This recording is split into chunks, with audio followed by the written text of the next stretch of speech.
The world of influencing has really built out in the last 5 or so years. It feels like everyone and their mother is an influencer and has an online following in which they are at the bare minimum receiving product for promotion. So in this video, I want to talk about some of the issues with receiving just product in exchange for content. And I also want to talk about what the implications of this are in a broader sense across the influencer industry, and like how this relates to your finances as an influencer. Now, let's talk about the bad news with product for promotion. It's a product. It's not cash. But tax-wise, it's income. Now, I know that there are many influencers out there who do not declare the value of the products that they receive. But you are receiving money from someone. You should be receiving a 1099 at the end of the year if the value of the product that you're receiving is more than $600.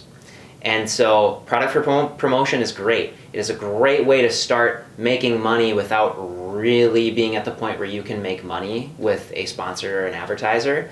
But recognize that the value of those products you're receiving is income. It is something you should declare on your taxes.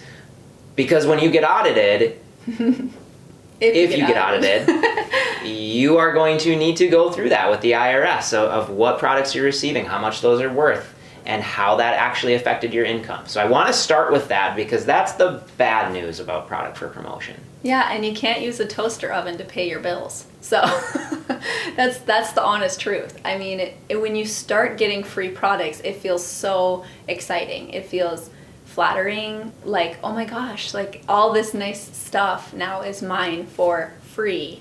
But number one, there's always a catch. There's no such thing as a free lunch, right? And number two, your time is valuable. It's not free. Even just the email negotiations to decide that you do want to accept said product costs you some time. So let me paint you a picture. You are just starting out in your influence and you maybe have 10,000 followers on Instagram and you don't really have much of a following on other channels because you're dabbling in this and you're just starting to realize that you're going to be, making some income here.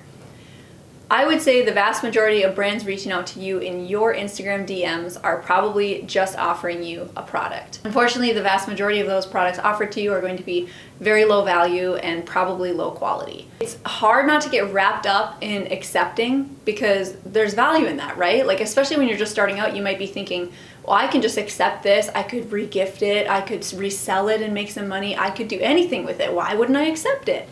Besides what we already talked about, that it's considered income, you really should be paying taxes on this income, and your time is worth money.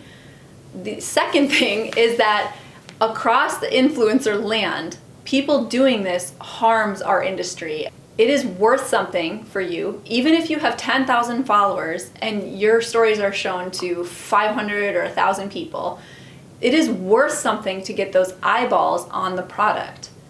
Now, we can get into CPMs and such, and we have in previous videos, but it's not just cut and dry of you accept this product and then nothing, you just enjoy it and nothing happens. You have an obligation to the brand to create content. And even if that's not explicitly spelled out, even if there's no contract, even if they say that it's fine, I guarantee you they will hound you and email you or message you frequently in order for you to provide the value that they feel they gave by sending you free product. So how can you make the most out of receiving a product and then promoting a brand in exchange? I think the number one way is making sure that there is a good affiliate setup. And what affiliates are is, hey, I'm going to promote this product for you, have a certain link to that product. That link is going to identify me as the person sending that individual over to that brand. And if they buy, I get a cut. And for companies that are doing product for promotion, a lot of times those are very high margin items. And what I mean by that is that the profit that they make on a particular item is very high. If they're selling a $30 item, they might make $10 on each one of those items. And so they have a lot of money to play around with when they are working with people to give them a cut of that. And I will use an example that Melissa had several years ago. Melissa had a very popular video for a fire pit. And she was not paid to make that fire pit, but she used a specific fire pit liner, and lots of people tried to replicate that exact fire pit that she built. And so she had a great affiliate relationship with that company. That company was willing to pay her 10% for every fire pit liner that she sold.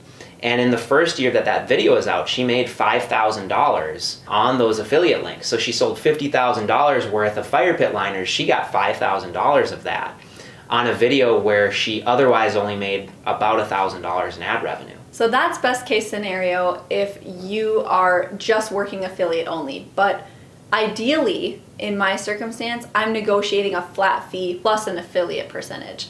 I want to talk about affiliate percentages if that's all you're able to garner at your size. I would say the vast majority of affiliate programs pay about a 3 to 5% commission on products. Sometimes it's really low, like Home Depot is a popular one in my niche, and for tools, because everybody goes to Home Depot for tools, they only pay 1.5%.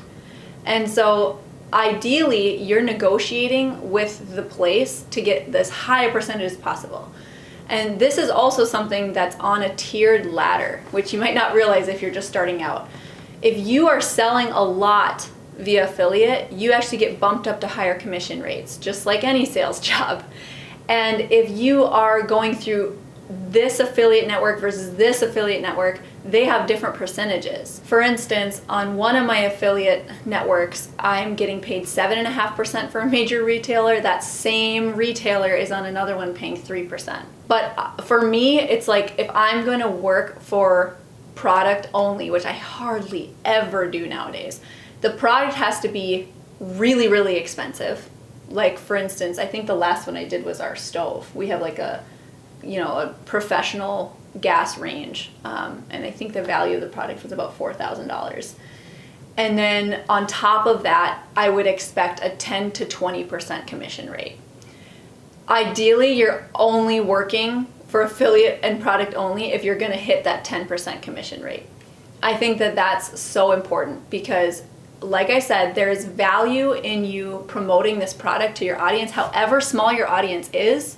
And so the brand giving you that product should be willing to at least pay you a cut of what you sell for them. It doesn't cost them anything. It just cuts into their profit margin, like Stephen was talking about. There is no risk on their end in order to pay you a commission as a thank you for sending customers their way. As the influencer world gets more and more built out, I think brands are wisening up to the fact that they have lower risk if they're just convincing influencers to work for product and then commission. So we're starting to see some very complex and built out influencer programs, affiliate programs on major retailers like Amazon, Walmart, Wayfair. A lot of them have different terms and different levels, like I was talking about earlier, of commission structures. You can get bonuses for selling certain amounts. You can get like gift cards to Amazon. Amazon even has a built out program where you can do video reviews and get paid commission on the products you sell from that. So you're not even leveraging your social audience, you're just leveraging your Amazon storefront.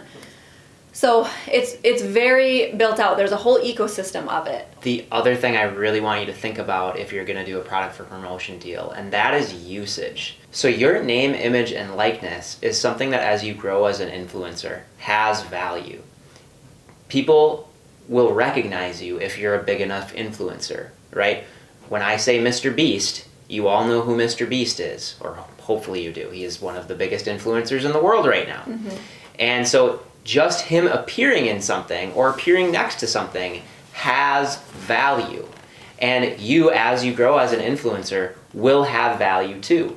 And a lot of times early on as an influencer, you may sign deals that grant a company your name, image, and likeness in perpetuity for something that you did for a small piece of product when you had 10,000 followers, that they're still going to use in advertising and marketing materials when you have 1 million followers.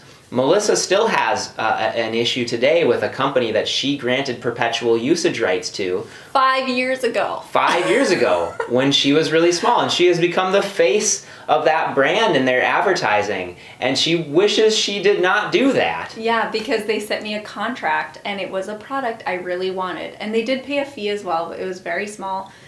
The thing is never ever ever sign away perpetual usage. And if you're accepting product for promotion, then make sure that if you're signing off on anything, you really read it carefully.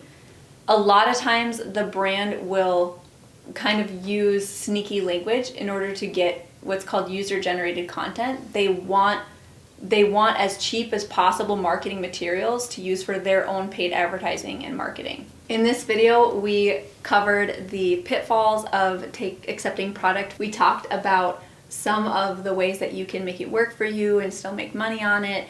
And I hope that you guys learned a lot. Let us know in a comment below if you are regularly having success with these type of campaigns, if you have a regrettable story about accepting product like me. And yeah, I hope you join us again for our next video. Don't forget to follow and subscribe so you don't miss it. Bye-bye.